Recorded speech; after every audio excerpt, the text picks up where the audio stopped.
So many women simply don't understand their value. If you understood truly what you were bringing to the table, instead of all of the lies, instead of listening to Kevin Samuels and his pack of banshees and all of the red pill, blue cup, red cup, yellow, purple cup guys. And my thing is, if you like guys, it's fine. Just admit you like guys, because these men clearly like men more than they like women. But then women are still giving them a consideration.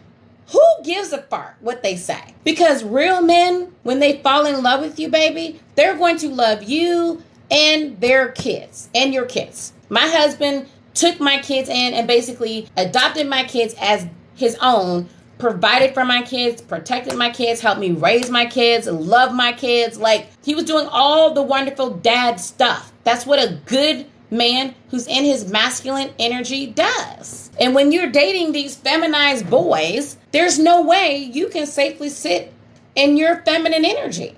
You're not. And part of what's causing you to attract these boys that are highly in their feminine energy is that women have been bamboozled. We have been lied to. We've been led astray. Hoodwinked, okay? We didn't land on Plymouth Rock. Plymouth Rock landed on us. We've been fed a lie that we need to date like a man, act like a man, and think like a man. And do you see where it has gotten us? Y'all, I need you to look around, because all of your friends that are acting like they're happily married, they are not. They call me. They're crying to me. There's people on the intranet that are very well known. Hell, some of them even give relationship advice, and their relationship sucks. Their love life completely sucks. And then what's even worse is I have the gift of being able to see into people's past, present, and future. And sometimes I'm just minding my business. And then a video comes along, and then I can see all their stuff. And they're giving relationship advice.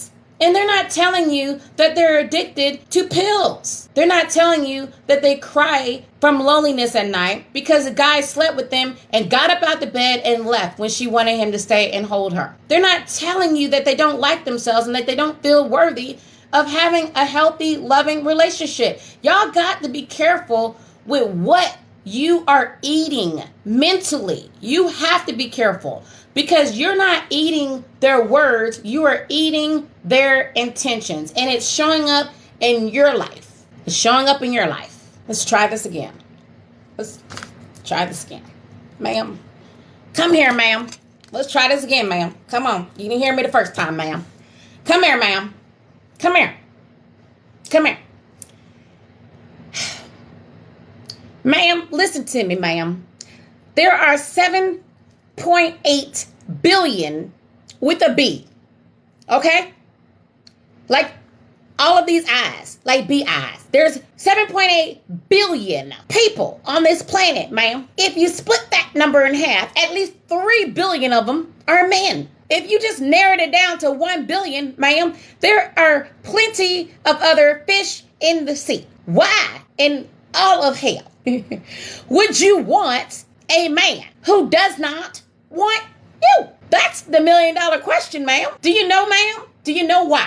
Why would you want to reattract a man when you are the prize? When you can walk out there and once you fall in love and figure out who the hell you are, then the right man is going to love you, ma'am. Huh? Does that sound right to you, ma'am? Say it out loud. Say it out loud to yourself, ma'am. Let it roll off your tongue, out loud. And tell me how them words taste come out your mouth. The idea of re-attracting a man who's no longer attracted to you. Now, listen, I get it. I get it. You really cared about this man. You laid down with him. You gave him your hot sauce, okay? And then now he's no longer interested. And you feel rejected. And rejection breeds obsession. I get it. But now you're trying to re-injure yourself with the place that already proved to you that it was willing to injure you. That should ask you, ma'am, what is it in you? In all seriousness, what is in you that will have you run after a man who's probably a Build-A-Bear, who probably ain't worth nothing? Let him go. Let him go. Learn the lesson. Keep your banana in the tailpipe and save it for a man who actually commits to you and that actually earns you, ma'am. Because really, what's drawing you to that man is your traumas are drawing you to that man that doesn't want you. Your feeling of unworthiness, your feeling of insignificance, what happened to you in childhood that reinforced that, that's what's calling for him. Not anything about him. It's not.